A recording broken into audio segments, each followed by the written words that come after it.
നമ്മുടെ third സെഷനാണ് class നടക്കുന്നത്. Global language എന്ന് പറയും. ഗ്ലോബൽ എന്ന് വെച്ചാൽ വേൾഡ് എന്നുള്ള അർത്ഥമാണ്, ലോകം. ഗ്ലോബൽ ലാംഗ്വേജ് എന്ന് വച്ചാൽ അതുകൊണ്ട് അർത്ഥമാക്കുന്നത് വേൾഡ് ലാംഗ്വേജ് എന്നാണ്, ലോകഭാഷ. ഇപ്പം more than 7,000 languages all over the world. ലോകത്ത് 7,000-ലധികം ഭാഷകളുണ്ട്. German language, French language, Spanish language, French language, പിന്നെ Portuguese language, Russian language, Chinese language, Hindi language, Malayalam language, Telugu language, Urdu language. ഇന്ത്യയിൽ എത്ര ലാംഗ്വേജ് ഉണ്ട്? Official languages. How many languages in India? Approved official languages of India എന്ന് ഞാനൊരു ചോദ്യം ചോദിച്ചു നിങ്ങളുടെ അടുത്ത്. ഇന്ത്യയിൽ ഒഫീഷ്യലായിട്ട് എത്ര ഭാഷകളുണ്ട്? 22 ലാംഗ്വേജസ്. അറിയാൻ വയ്യാത്ത കുട്ടികൾ എഴുതിയെടുക്കണം കേട്ടോ. ചായ കുടിച്ചോ, കുഴപ്പമില്ല. 22 ഒഫീഷ്യൽ ലാംഗ്വേജസ് ഇൻ ഇന്ത്യ. ഇന്ത്യയിൽ 22 ഔദ്യോഗിക ഭാഷകളുണ്ട്. ലോകത്ത് how many languages all over the world? More than 7,000 languages all over the world. ലോകത്ത് 7,000-ന് മുകളിൽ ഭാഷകളുണ്ട്. പക്ഷേ ഒരു ഭാഷയ്ക്ക് മാത്രമേ ലോകത്ത് അംഗീകാരമുള്ളൂ. ആ ഭാഷയാണ് ഇംഗ്ലീഷ് ലാംഗ്വേജ്. ഏതാ? English language. There is only one language which is approved as the global language. ലോകത്ത് ഒരേ ഒരു ഭാഷ മാത്രമേ ഉള്ളൂ അംഗീകരിച്ചിട്ടുള്ള വേൾഡ് ഭാഷ. ആ ഭാഷയാണ് English language. Have you understood? Yes or no answer പറയണം. ഹാവ് യു അണ്ടർ ചോദിച്ചു, നിങ്ങളത് മനസ്സിലാക്കിയോ എന്ന്. നിങ്ങളത് മനസ്സിലാക്കിയെങ്കിൽ നിങ്ങൾ യെസ് എന്ന് പറയണം. മനസ്സിലാക്കിയില്ലെങ്കിൽ നിങ്ങൾ പറയണം നോ എന്ന് പറയണം. എന്ത് പറയണം?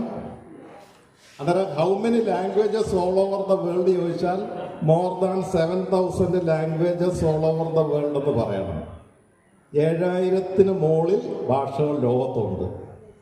അതിനകത്ത് first language all over the world speaking, people speaking all over the world, that is English language. ലോകത്തെമ്പാടും സംസാരിക്കപ്പെടുന്ന ഭാഷ ഇംഗ്ലീഷ് മാത്രമാണ്. ഇപ്പം ഞാനിത് പറയുമ്പം നിങ്ങൾ ഫോറിൻ കൺട്രീസിൽ പോയി ഉദ്യോഗം നേടാൻ ആഗ്രഹിക്കുന്നവർ കാണാം. കേന്ദ്ര ഗവൺമെൻറ് സർവീസിൽ ഉദ്യോഗം നേടാൻ ആഗ്രഹിക്കുന്നവർ കാണാം. കേരള ഗവൺമെൻറ് സർവീസിൽ ഉദ്യോഗം നേടാൻ ആഗ്രഹിക്കുന്നവർ കാണാം. നമ്മുടെ എല്ലാ ലക്ഷ്യം എന്തുവാണ്? To find a suitable job for our future happy satisfactory life. നമ്മുടെ എല്ലാവരുടെയും ജീവിതത്തിൽ ഭാവിയിൽ സന്തോഷപ്രദമായിട്ടുള്ള ഉദ്യോഗം കണ്ടെത്തുക എന്നുള്ളതാണ് നമ്മളുടെ കുട്ടികളുടെ ജീവിത ലക്ഷ്യം തന്നെ, അല്ലയോ? വരുമാനം ഉണ്ടെങ്കിലേ നമുക്ക് സന്തോഷത്തോടുകൂടി ജീവിക്കാൻ സാധിക്കത്തുള്ളൂ. ഇപ്പം നിങ്ങൾക്ക് ഫോറിൻ കൺട്രീസിൽ പോകണം, വിശേഷിച്ച് English speaking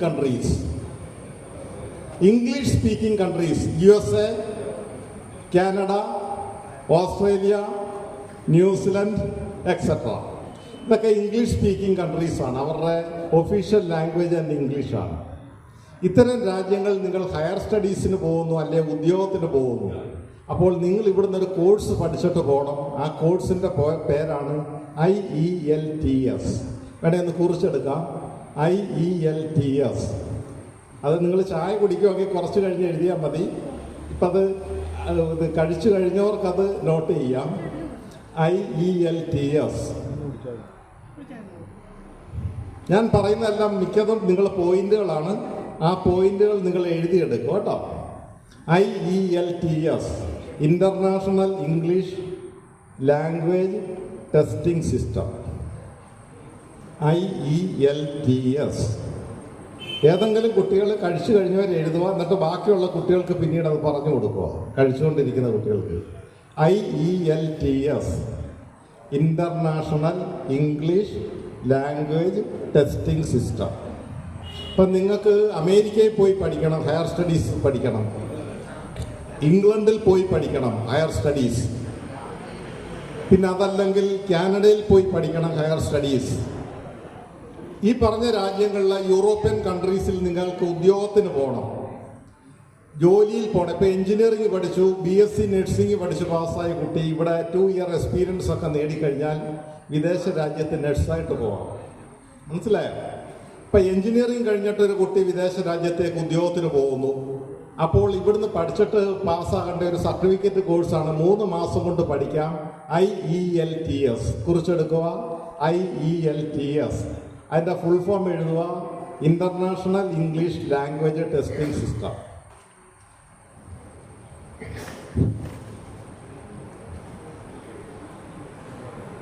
International English Language Testing System, IELTS. Have you written down? Write down എന്ന് വെച്ചാൽ എഴുതിയെടുക്കുക എന്നാണ്. റീഡ് ഔട്ട് എന്ന് വെച്ചാൽ വായിച്ച് കേൾപ്പിക്കുക എന്നാണ്. മനസ്സിലായോ? റൈറ്റ് ഡൗൺ എന്ന് വെച്ചാൽ എഴുതിയെടുക്കുക എന്നാണ്. അപ്പോൾ IELTS, international English language testing system എഴുതിയ. Have you written down? Have U?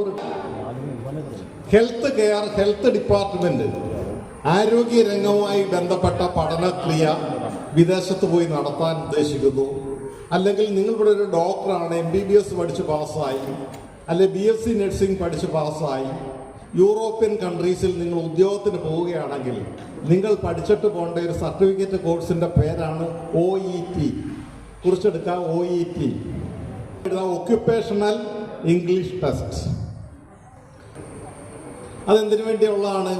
In the field of health services, health studies, job in health department, health sector. ആരോഗ്യ രംഗത്ത് ഉദ്യോഗം നേടാൻ വിദേശ രാജ്യങ്ങളിൽ നമ്മൾ പോകുമ്പോൾ ഇവിടുന്ന് പഠിച്ച് പാസ്സാകേണ്ട ഒരു സർട്ടിഫിക്കറ്റ് കോഴ്സിന്റെ പേരാണ് OET, ഒക്യുപ്പേഷണൽ ഇംഗ്ലീഷ് ടെസ്റ്റ്. എന്താന്ന് പറഞ്ഞാൽ ഈ ടെസ്റ്റ് പാസ്സായിട്ട് വേണം ആരോഗ്യ രംഗത്ത് ഡോക്ടറായിട്ടോ നഴ്സായിട്ടോ ഒക്കെ യൂറോപ്യൻ കൺട്രീസിൽ പോകാൻ. അപ്പൊ നിങ്ങൾ രണ്ടെണ്ണം നിങ്ങൾക്ക് മനസ്സിലായി. IELTS, international English language testing system. രണ്ടാമത് ഒന്ന് പറഞ്ഞു OET, ഒക്യുപ്പേഷണൽ ഇംഗ്ലീഷ് ടെസ്റ്റ്. എന്താന്ന് പറഞ്ഞു? ഒക്യുപ്പേഷണൽ. ഇനി മൂന്നാമത് ഒരെണ്ണമുണ്ട്, TEFL എഴുതുക. TEFL, teaching English as a foreign language. Teaching English as a foreign language. ഇതെന്തിനു വേണ്ടിയാന്നുള്ള ചില some countries where English is not the official language. ഇപ്പം നിങ്ങളിപ്പം ജപ്പാനിൽ പോവുകയാണ്. ജപ്പാനിൽ നിങ്ങൾ ഒരു ടീച്ചറായിട്ട് പോവുകയാണ്. ഇപ്പം ജർമ്മനിയിൽ ടീച്ചറായിട്ട് പോവുകയാണ്. ഫ്രാൻസിൽ ടീച്ചറായിട്ട് പോവുകയാണ്. മനസ്സിലായോ? ഇത്തരം രാജ്യങ്ങളിലാണ്. റഷ്യയിൽ പോവുകയാണ്, ടീച്ചറായിട്ട് പോവുകയാണ്. ചൈനയിൽ ടീച്ചറായിട്ട് പോവുകയാണ്, ഒരു ഇംഗ്ലീഷ് ടീച്ചറായിട്ട് പോവുകയാണ്. അവിടെ English is not the official language of that country. ആ രാജ്യത്തെ ഔദ്യോഗിക ഭാഷയല്ല ഇംഗ്ലീഷ്. അവിടെ എന്നാൽ ഇംഗ്ലീഷ് പഠിപ്പിക്കാൻ നിങ്ങൾ പോവുകയാണെങ്കിൽ ഇവിടുന്ന് നിങ്ങൾ പഠിച്ചിട്ട് പോകേണ്ട ഒരു സർട്ടിഫിക്കറ്റ് കോഴ്സിന്റെ പേരാണ് TEFL, teaching English as a foreign language. അന്ന് കുറിച്ചെടുത്തോ. Teaching English as a foreign language, വിദേശ രാജ്യം. ഇപ്പം ചൈനയിൽ ചെന്ന് കഴിഞ്ഞാൽ ചൈനയിലെ സ്കൂളുകളിൽ ഇംഗ്ലീഷ് ഒരു അഡീഷണൽ ലാംഗ്വേജ് ആയിട്ട് പഠിപ്പിക്കുന്നുണ്ട്. മനസ്സിലായോ? റഷ്യയിൽ ചെന്ന് കഴിഞ്ഞാൽ റഷ്യയിൽ ഇംഗ്ലീഷ് ഒരു അഡീഷണൽ സബ്ജക്റ്റായിട്ട് പഠിപ്പിക്കുന്നുണ്ട്. ജർമ്മനിയിൽ ചെന്ന് കഴിഞ്ഞാൽ ജർമ്മനിയിലെ സ്കൂളുകളിൽ ഇംഗ്ലീഷ് ഒരു അഡീഷണൽ ലാംഗ്വേജ് ആണ്. ഫ്രാൻസിൽ ചെന്ന് കഴിഞ്ഞാൽ ഫ്രാൻസിൽ ഇംഗ്ലീഷ് ഒരു അഡീഷണൽ ലാംഗ്വേജ് ആണ്. പോളണ്ടിൽ ചെന്ന് കഴിഞ്ഞാൽ പോളണ്ടിൽ ഇംഗ്ലീഷ് ഒരു അഡീഷണൽ ലാംഗ്വേജ് ആണ്. ലോകത്ത് ഏത് രാജ്യത്ത് ചെന്നാലും ഇംഗ്ലീഷ് ഒരു അഡീഷണൽ ലാംഗ്വേജ് ആയിട്ട് അവിടെ പഠിപ്പിക്കുന്നുണ്ട് സ്കൂളുകളിൽ കുട്ടികളെ. So English became the global language of the world. അങ്ങനെ അതുകൊണ്ട് ഇംഗ്ലീഷ് ലോകഭാഷയായിട്ട് വളർന്നു. Hindi is not a global language. Chinese is not a global language. Russian is not a global language. Only English is the global language. ഏത് ഭാഷ മാത്രമാണ് global language ആയത്? English മാത്രമാണ്. അല്ലയോ? ഇംഗ്ലീഷ് മാത്രമാണ്. ലോകത്തെ ഏറ്റവും വലിയ ഭാഷ ഏതാ? Which language is the largest language of the world? English is the largest. Ocean of words. വാക്കുകൾ മഹാസമുദ്രത്തിന്റെ അത്രയും വിസ്താരമുള്ളതാണ്. എന്തുകൊണ്ട് English became the largest language of the world? Why English became the largest language of the world? നിങ്ങൾക്ക് ആർക്കെങ്കിലും എന്തെങ്കിലും പറയാം അതിനെക്കുറിച്ച് ഒരു മറുപടി പറയാമോ?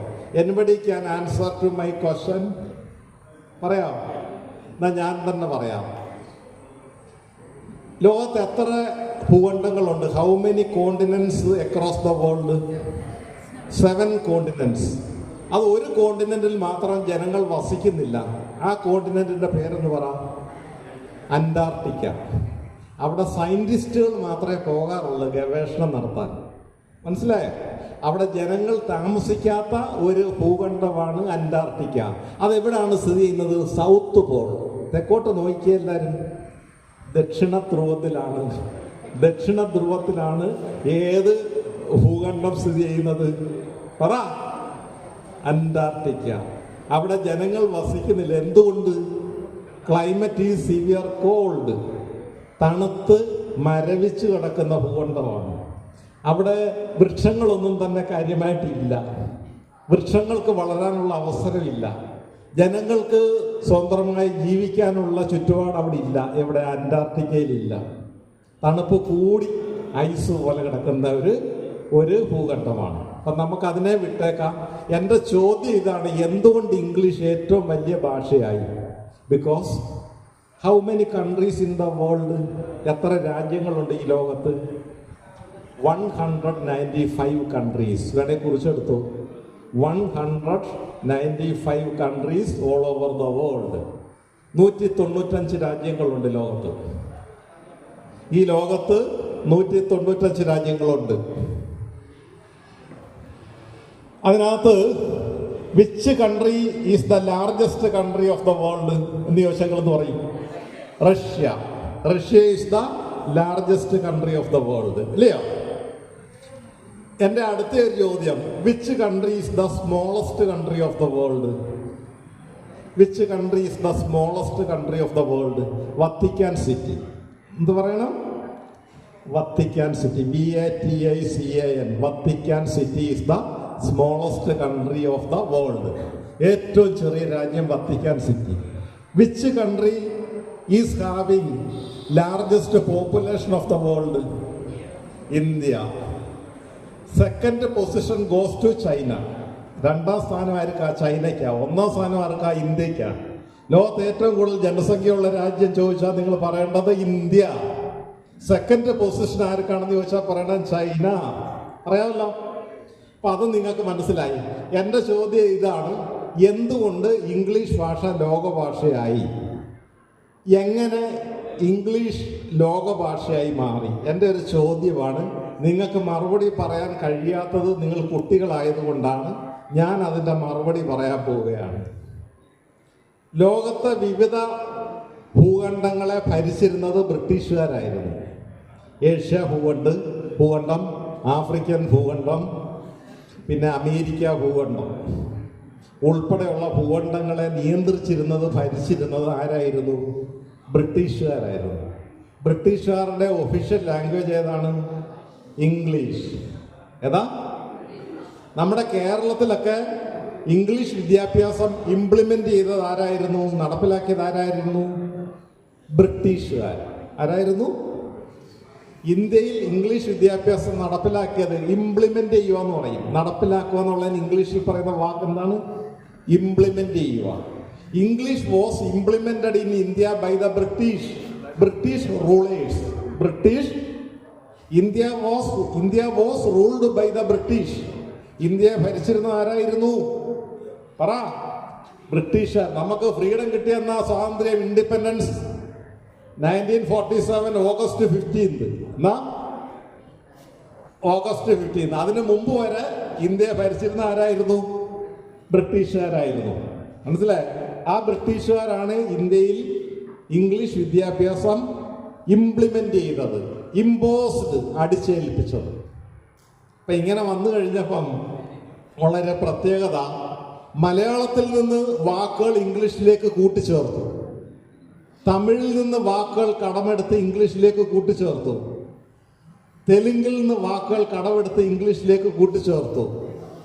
ഹിന്ദിയിൽ നിന്ന് വാക്കുകൾ കടമെടുത്ത് ഇംഗ്ലീഷിലേക്ക് കൂട്ടിച്ചേർത്തു.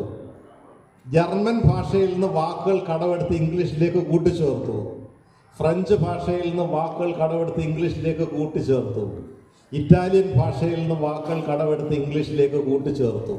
എന്നാൽ ലോകത്തെ വിവിധ രാജ്യങ്ങളിലുള്ള ഭാഷകളിൽ നിന്ന് വാക്കുകൾ കടമെടുത്ത് ഇംഗ്ലീഷ് ഭാഷയിൽ കൂട്ടിച്ചേർക്കപ്പെട്ടു. അതുകൊണ്ട് English became the largest language of the world. ലോകത്തെ ഏറ്റവും വലിയ ഭാഷയായി വളർന്നു. ഏത് ഭാഷ? മനസ്സിലായോ? പണ്ഡിറ്റ് ജവഹർലാൽ നെഹ്റു പറഞ്ഞിരിക്കുന്ന ഒരു ചൊല്ലുണ്ട്, English is not nearly a language to communicate ideas, but it is the language of knowledge. അത് ഞാൻ പറഞ്ഞു തരാം. അതിനു മുമ്പായിട്ട് നമുക്ക് നമ്മുടെ വിഷയത്തിലേക്ക് വരാം. Global language, personal growth through reading, writing, listening, speaking. നിങ്ങൾക്ക് വായനാശീലം വേണം. Through reading you can achieve knowledge about our country, our world. നമ്മളുടെ രാജ്യത്തെക്കുറിച്ചും നമ്മളുടെ ലോകത്തെക്കുറിച്ചും ഒത്തിരി കാര്യങ്ങളൊക്കെ അറിയാൻ എല്ലാ ദിവസവും പത്രം വായിക്കണം, ന്യൂസ് പേപ്പർ വായിക്കണം. അത് മലയാള പത്രം വായിച്ചാൽ മാത്രം പോരാ, ഇംഗ്ലീഷ് പത്രവും വായിക്കണം. You must be able to speak both in Malayalam and in English. മലയാളത്തിൽ സംസാരിക്കാനുള്ള കഴിവ് നേടണം, ഒപ്പം ഇംഗ്ലീഷിലും സംസാരിക്കാനുള്ള ഒരു കഴിവ് നിങ്ങൾ വളർത്തിയെടുക്കണം. Are you ready to agree my comment? എൻ്റെ അഭിപ്രായത്തോട് നിങ്ങൾ യോജിക്കുന്നുണ്ടോ എന്ന് ഞാൻ ചോദിക്കുന്നത്. അപ്പം നിങ്ങൾ എൻജിനീയറിംഗ് പഠിച്ച് പാസ്സായി, ബിടെക് എൻജിനീയറിംഗ് പഠിച്ച് പാസ്സായി. ബാംഗ്ലൂരിൽ നിങ്ങളെ ഒരു ഇൻ്റർവ്യൂവിന് വിളിക്കുന്നു, ഒരു IT കമ്പനിയിൽ. ബാംഗ്ലൂരിൽ നിങ്ങൾ ഇൻ്റർവ്യൂവിന് പങ്കെടുക്കാൻ ചേർന്നു. നിങ്ങളോട് ചോദിക്കുന്നത് ഏത് സബ്ജക്റ്റിലായിരിക്കും ചോദ്യങ്ങൾ ചോദിക്കുന്നത്? ഏത് ഭാഷയിലായിരിക്കും? Only through the language of English. ഇംഗ്ലീഷിലായിരിക്കും ചോദ്യം ചോദിക്കുന്നത്. And you must be ready to answer through English. ഇംഗ്ലീഷിൽ കൂടി തന്നെ നിങ്ങൾ അതിന് മറുപടി പറയേണ്ടി വരും. എന്തുകൊണ്ടാണ്? It is the global language. English is the global language. അതിലേക്കൊക്കെ നമുക്ക് വരാം. അന്നേരം റീഡിങ് വേണം. പിന്നെ റൈറ്റിംഗ് എന്തുവാണ്? റൈറ്റിങ്ങിൻ്റെ പ്രത്യേകത, റൈറ്റിംഗ് വെച്ചാൽ ടു ഡെവലപ്പ് അവർ മെമ്മറി. നമ്മുടെ ഓർമ്മശക്തിയെ വർദ്ധിപ്പിക്കുന്നതാണ് റൈറ്റിംഗ്. പത്രം ഒരു പ്രാവശ്യം വായിച്ചു, എന്നാൽ അതിനകത്തെ പ്രധാന പോയിന്റുകൾ നിങ്ങളൊന്ന് എഴുതിയെടുത്തു കഴിഞ്ഞാൽ നിങ്ങളുടെ മനസ്സിൽ അത് തറയ്ക്കും. മെമ്മറിയെ ഡെവലപ്പ് ചെയ്യുന്നതാണ് സ്കിൽ. മെമ്മറി സ്കില്ല് ഡെവലപ്പ് ചെയ്യുന്നതാണ് എന്ത്? Writing skill. അന്നേരം റീഡിംഗ് വേണം, റൈറ്റിംഗ് വേണം, ലിസണിങ് വേണം. ലിസണിങ്ങിൽ കൂടി you can create good relationship besides getting new information about the world, about our surroundings, about various aspects. വിവിധ വിഷയങ്ങളെക്കുറിച്ച് പല കാര്യങ്ങളും മനസ്സിലാക്കാൻ നല്ല ആൾക്കാരുടെ പ്രഭാഷണങ്ങൾ ശ്രദ്ധിക്കണം. നല്ല ആൾക്കാരുടെ പ്രസംഗങ്ങൾ ശ്രദ്ധിക്കണം. അതിൽ നിന്ന് കിട്ടുന്ന ആശയങ്ങൾ എഴുതിയെടുത്ത് പഠിക്കണം. മനസ്സിലായോ? അതാ ലിസണിങ് സ്കിൽ എന്ന് പറയുന്നത്. ലാസ്റ്റ് പറയുന്നതാണ് സ്പീക്കിംഗ്. സ്പീക്കിങ്ങിൽ കൂടി യു ക്യാൻ ബിക്കം ലീഡർ. നിങ്ങൾക്ക് നേതാവായി വളരാം. ഇന്ത്യൻ പ്രൈം മിനിസ്റ്റർ ആകാം, ഇന്ത്യയുടെ പ്രസിഡന്റ് ആകാം, കേരള ചീഫ് മിനിസ്റ്റർ ആകാം, കേരള ഗവർണർ ആവാം, MP ആകാം, MLA ആകാം, മിനിസ്റ്റർ ആകാം, പഞ്ചായത്ത് പ്രസിഡന്റ് ആകാം, മുനിസിപ്പൽ ചെയർമാൻ ആകാം, കോർപ്പറേഷൻ മേയർ ആകാം. അന്നേരം പൊതുജനങ്ങളുമായിട്ട് നേരിട്ട് സംസാരിക്കാനും അവരുടെ മുമ്പിൽ നിന്ന് സംസാരിക്കാനും ഒക്കെ ഉള്ള ഒരു കഴിവ് നേടിയെടുക്കുക. അതിനെയാണ് സ്പീക്കിംഗ് എബിലിറ്റി എന്ന് പറയുന്നത്. പ്രസംഗിക്കാൻ കഴിവുള്ള ആൾക്കാർക്ക് എവിടെയും അംഗീകാരം കിട്ടും, ഇല്ലയോ? കിട്ടത്തില്ലയോ? അന്നേരം സംസാരശേഷി വളർത്താൻ നിങ്ങളൊരു റൂമിലിരുന്ന്, നിങ്ങളുടെ വീട്ടിലെ ഒരു റൂമിലിരുന്ന് എല്ലാ ദിവസവും 1 മണിക്കൂർ ഉച്ചത്തിൽ വായിച്ച് പഠിക്കണം കേട്ടോ. Are you ready to accept my comment? ഞാൻ പറയുന്ന അഭിപ്രായം നിങ്ങൾ സ്വീകരിക്കാൻ തയ്യാറാണോ? Then definitely. എന്തോ ഡെഫിനറ്റ്ലി എന്ന് വെച്ചാൽ തീർച്ചയായിട്ടും you will become great personalities. വലിയ വലിയ വ്യക്തിത്വങ്ങൾ, വലിയ വലിയ വ്യക്തികളായി നിങ്ങൾ വളരും. Approximately 150 crore people worldwide speak English. I have shown one picture. Who is that person? Pandit Jawaharlal Nehru. How do you say his name? Pandit Jawaharlal Nehru. What ordinal prime minister was Jawaharlal Nehru of India? What ordinal, ORDINAL, what, WHAT, what ordinal prime minister was Jawaharlal Nehru of India? ആ ചോദ്യം ഒന്ന് എഴുതിയെടുക്കുക. WHAT എളുപ്പം എഴുതിയെടുക്കുക. What, WHAT, വാട്ടല്ല, vote, വാട്ടെന്ന് പറയരുത് കേട്ടോ. WATR, water എന്ന് പറയരുത്. Voter, water അല്ല. WHAT, vote. Vote ordinal, ORDINAL, vote ordinal prime minister was Jawaharlal Nehru of India. Question mark ഇടണം അവസാനം. ജവഹർലാൽ നെഹ്റു ഇന്ത്യയുടെ എത്രാമത്തെ പ്രധാനമന്ത്രി ആയിരുന്നു? ഇതാ ചോദ്യം. എത്രാമത്തെ എന്നുള്ളതിന്റെ വാക്കാണ് വോട്ട് ഓർഡിനൽ. എന്തുവാ? വോട്ട് ഓർഡിനൽ എന്ന് വെച്ചാൽ എത്രാമത്തെ. What ordinal prime minister was Jawaharlal Nehru of India. Jawaharlal Nehru ഇന്ത്യയുടെ എത്രാമത്തെ പ്രധാനമന്ത്രി ആയിരുന്നു? ആൻസർ എഴുതുമ്പോൾ എങ്ങനെ എഴുതണം? He was the first prime minister. He was the first prime minister. Nehru was the first prime minister. Architect of modern India, anti colonial nationalist, statesman, secular humanist, social democrat and great writer. ഏറ്റവും വലിയ മതേതരവാദിയായിരുന്നു. ജാതി മതങ്ങൾക്ക് അതീതമായി പ്രവർത്തിച്ച മനുഷ്യസ്നേഹിയായിട്ടുള്ള ഏറ്റവും വലിയ ഇന്ത്യയിലെ എഴുത്തുകാരനായിരുന്നു. English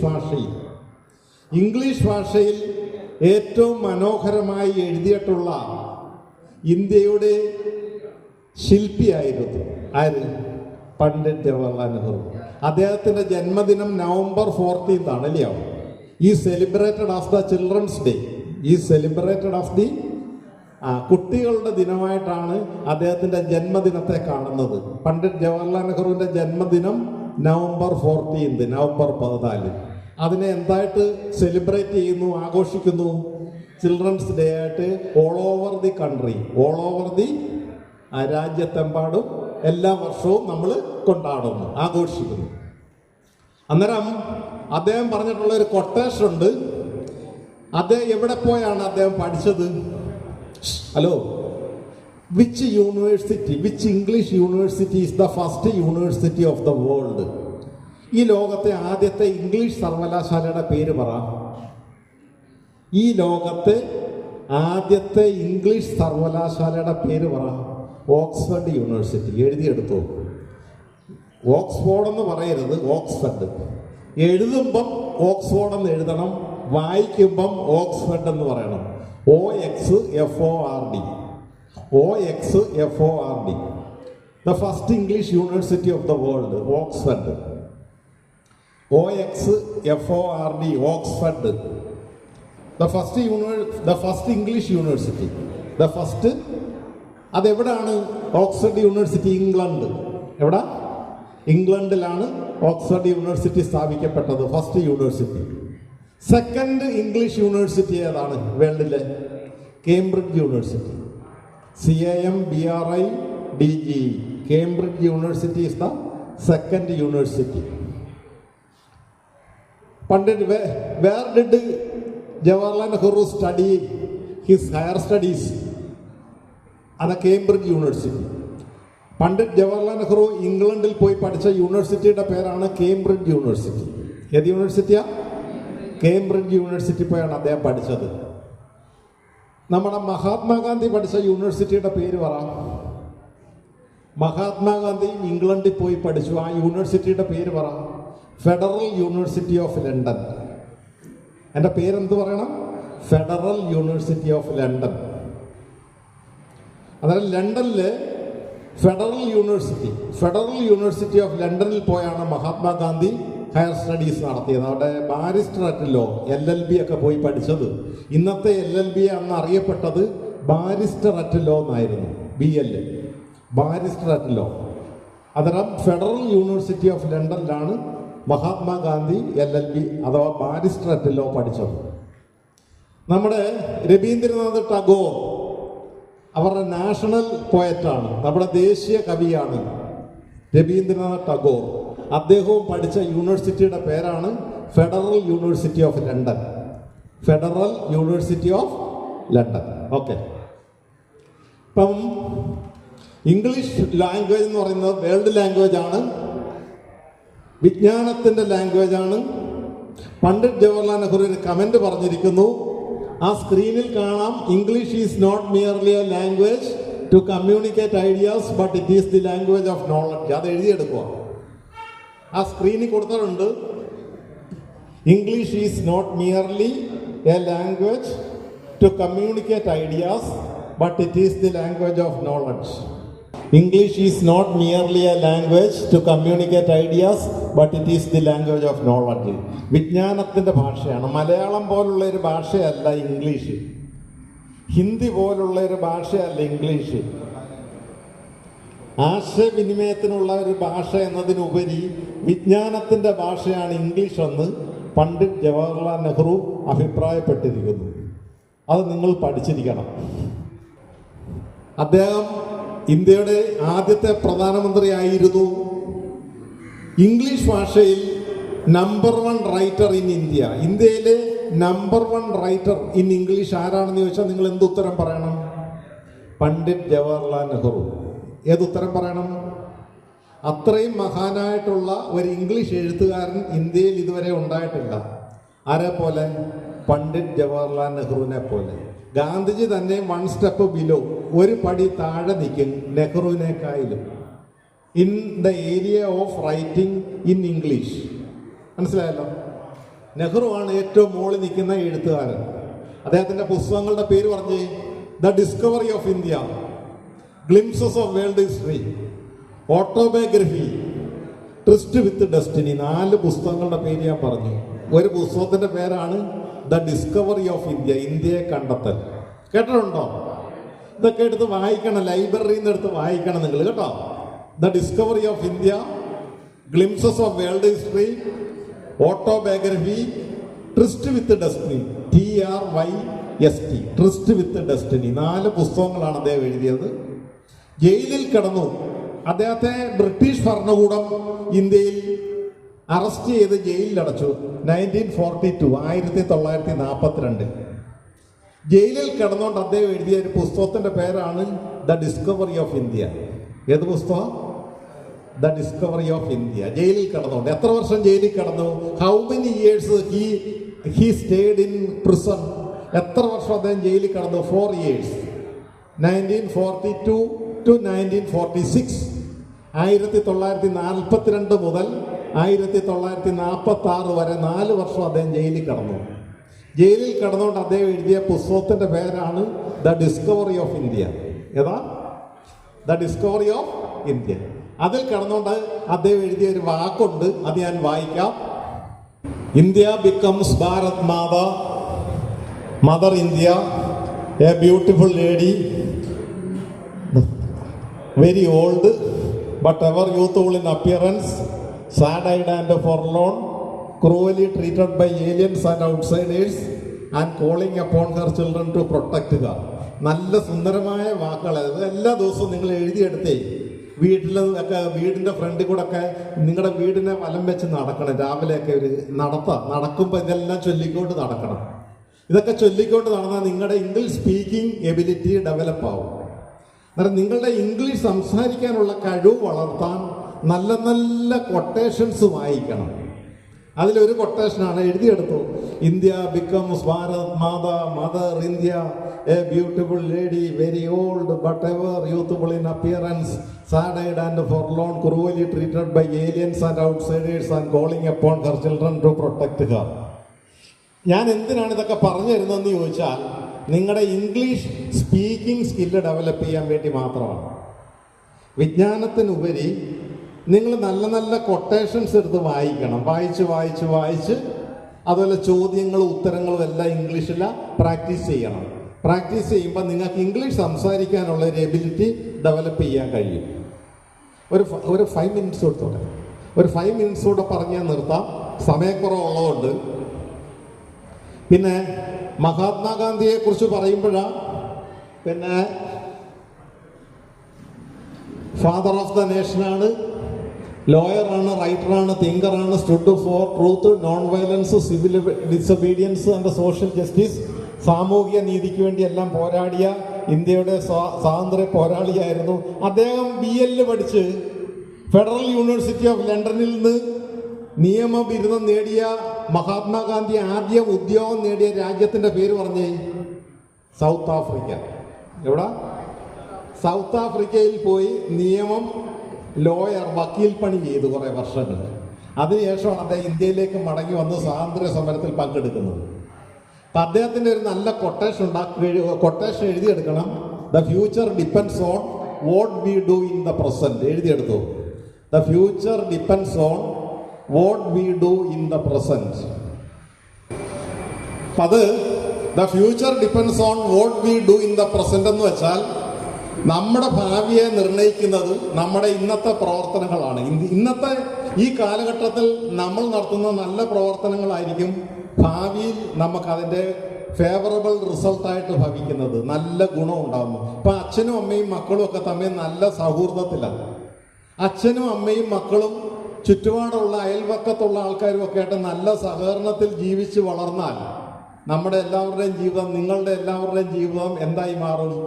വളരെ ശോഭന സുന്ദരമായി മാറും, സന്തോഷപൂരിതമാവും, ഉന്നത സ്ഥാനങ്ങളിലേക്കൊക്കെ നിങ്ങൾക്ക് വളർന്നെത്താൻ സാധിക്കും. അതാണ് the future depends on what we do in the present എന്ന് പറയുന്നത്. മറ്റുള്ളവർക്ക് ദോഷം ഉണ്ടാകുന്ന ഒരു പ്രവൃത്തി ചെയ്യാതിരിക്കുക, നമ്മൾ നല്ല പ്രവൃത്തികൾ ചെയ്യുക. എല്ലാ ദിവസവും ശ്രീനാരായണ ഗുരുദേവനെ പ്രാർത്ഥിക്കുക. ഒരു കാര്യം ഞാൻ നിങ്ങളുടെ അടുത്ത് പറയാം, നിങ്ങളുടെയും എൻ്റെയും ദൈവം ശ്രീനാരായണ ഗുരുദേവൻ യഥാർത്ഥ അവതാരമൂർത്തിയാണ്. യേശു ക്രിസ്തു അവതാരം എടുത്തത്, ശ്രീകൃഷ്ണൻ അവതാരം എടുത്തു, അതേപോലെ അവതാരം എടുത്ത ഈശ്വരൻ്റെ സ്വരൂപമാണ് ശ്രീനാരായണ ഗുരുദേവൻ. എല്ലാ വീടുകളിലും, നമ്മുടെ എല്ലാ വീടുകളിലും ശ്രീനാരായണ ഗുരുദേവൻ്റെ ഫോട്ടോ വെച്ച് അതിൻ്റെ മുമ്പിൽ നിന്ന് എല്ലാ ദിവസവും ദൈവദശവും ദൈവമേ കാത്തുകൊള്ളുകങ്ങ് കൈവിടാതിങ്ങ് ഞങ്ങളെ എന്നുള്ള ആ പ്രാർത്ഥന എല്ലാ ദിവസവും നിങ്ങൾ ചൊല്ലി പ്രാർത്ഥിച്ചാൽ നിങ്ങൾക്ക് IAS-കാരനാകാൻ താല്പര്യമുള്ളവർക്ക് IAS ആകാം, IPS, ഡോക്ടർ, എഞ്ചിനീയർ, വിമാനം പറത്തുന്ന പൈലറ്റ്, ഏത് മേഖലയിൽ നിങ്ങൾക്ക് വളർന്നെത്താൻ സാധിക്കും എന്നുള്ളതിനകത്ത് തർക്കമില്ല. ഇദ്ദേഹത്തിൻ്റെ കൊട്ടേഷനോടെ ഒരു ബ്രിട്ടീഷ് എഴുത്തുകാരനാണ് വില്യം ഏണസ്റ്റ് ഹെല്ലി. അദ്ദേഹം ഒരു ബ്രിട്ടീഷ് എഴുത്തുകാരനാണ്. അദ്ദേഹം പറഞ്ഞിരിക്കുന്ന കൊട്ടേഷൻ ഇതാണ്: I am the captain of my ship and I am the master of my fate. എൻ്റെ കപ്പലിൻ്റെ കപ്പിത്താൻ ഞാനാകുന്നു.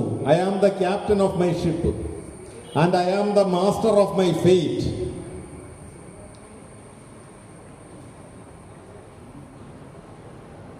മോളി കൊടുത്തുണ്ടോ? I am the captain of my ship and I am the master of my fate.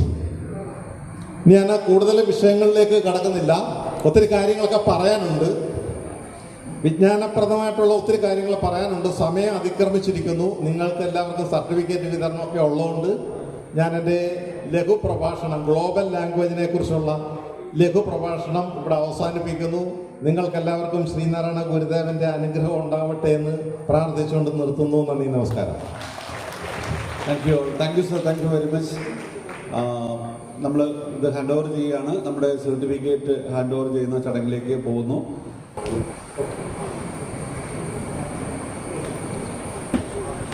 Archa Abhilash, അർച്ചിത്, Anirudh,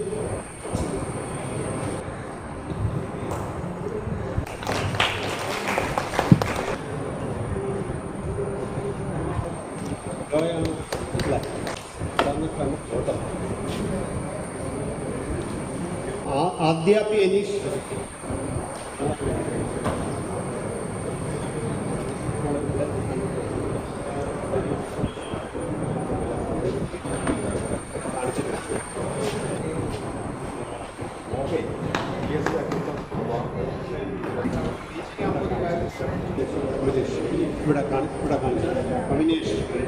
Darshan,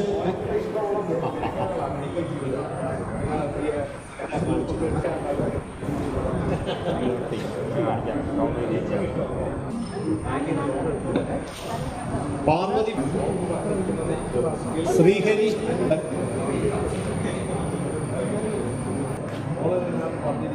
Anjana Krishna, Aravind S, Anjana Binu, Aishwarya V,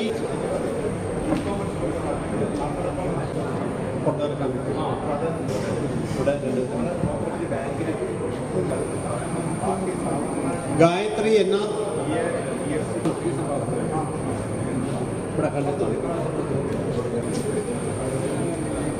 Krishna Pradeep, Lakshmipriya Ranjith, Malviya Sajikumar, Prakash പുറത്തോട്ട് രൂപ,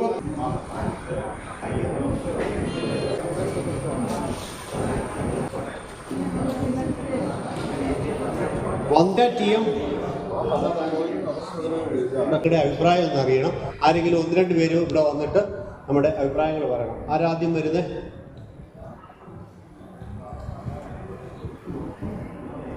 good ഈവനിങ്ങോ? തിരിച്ച് good evening ഇല്ലേ? എനിക്ക് ഒത്തിരി നന്നായിട്ട് സംസാരിക്കാനൊന്നും അറിയത്തില്ല. പക്ഷേ ഞാനിവിടെ വരുമ്പോഴത്തേനും ആദ്യം ഓർത്തത് ഞങ്ങളുടെ വീടിൻ്റെ സൈഡിലൊക്കെ വെള്ളമായിരുന്നു. അപ്പം വരാൻ ചെറിയ മടിയൊക്കെ ഉണ്ടായിരുന്നു. അപ്പോൾ പിന്നെ ഓർത്ത് പെട്ടെന്ന് സർട്ടിഫിക്കറ്റ് മേടിച്ചിട്ട് വീട്ടിൽ പോകാമെന്നാണ് ഓർത്തത്. അങ്ങനെയാണ് ഞങ്ങൾ വിചാരിച്ചത്. അപ്പം ഇവിടെ വന്നപ്പോൾ ക്ലാസ് ഉണ്ടെന്ന് കേട്ടപ്പോൾ ഭയങ്കരമായിട്ട് ഡൗൺ ആയിപ്പോയി. ഈ ക്ലാസ്സിനും കൂടി ഇരിക്കണമല്ലോ എന്ന് ഓർത്ത്. പക്ഷേ നല്ല ക്ലാസ്സായിരുന്നു, പ്രയോജനപ്പെട്ടു.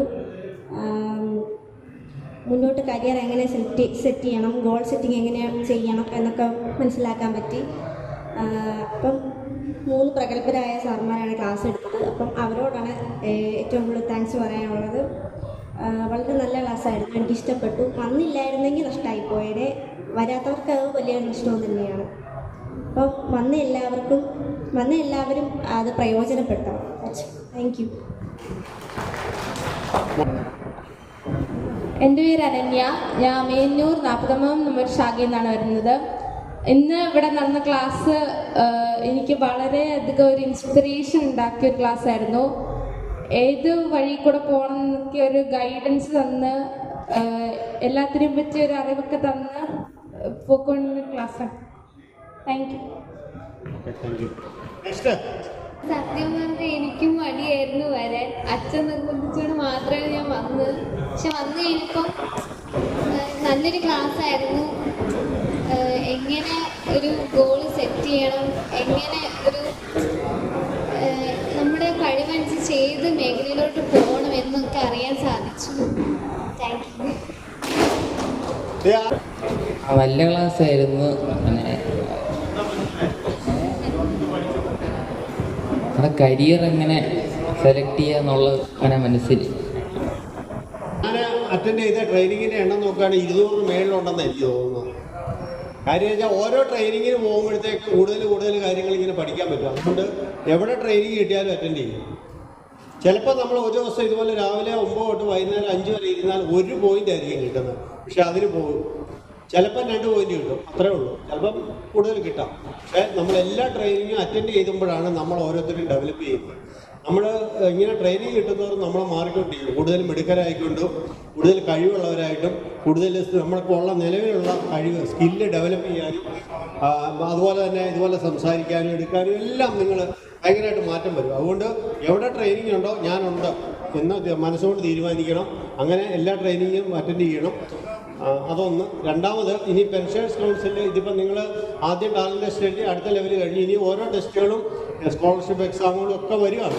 അപ്പം നിങ്ങൾ ഒരു ഹൈ ലെവലിലേക്ക് എത്തിച്ചിട്ടേ ഉള്ളൂ നമ്മൾ പിന്മാറുള്ളൂ കേട്ടോ. നിങ്ങളെ ഗവൺമെൻറ് സർവീസിലോ അല്ല മറ്റുള്ള സർവീസുകളിലോ നല്ല ജോലിയിലോ ഒക്കെ എത്തിച്ചിട്ടേ ഉള്ളൂ പെൻഷേഴ്സ് കൗൺസിൽ പിന്മാറുള്ളൂ. അപ്പം നിങ്ങൾ ചെയ്യേണ്ട ഏക കാര്യം എന്ന് പറഞ്ഞാൽ ഞങ്ങളോടൊപ്പം കൂടെ നിൽക്കുക. ഞങ്ങളെ വിളിക്കുമ്പോഴത്തേക്ക് പരീക്ഷകളോ മറ്റുള്ളതൊക്കെ വന്ന് എഴുതുക. അത് മാത്രം ചെയ്താൽ മതി കേട്ടോ. അപ്പോൾ അതുകൊണ്ട് എല്ലാവരും ഇനിയുള്ള എല്ലാ എക്സാമുകളിലും വരണം. ശില്പശാല അവസാനിക്കുകയാണ്. എല്ലാവരും എണീറ്റിരിക്കുക. നാഷണൽ ആന്തം പാടിയിട്ട് നമുക്ക്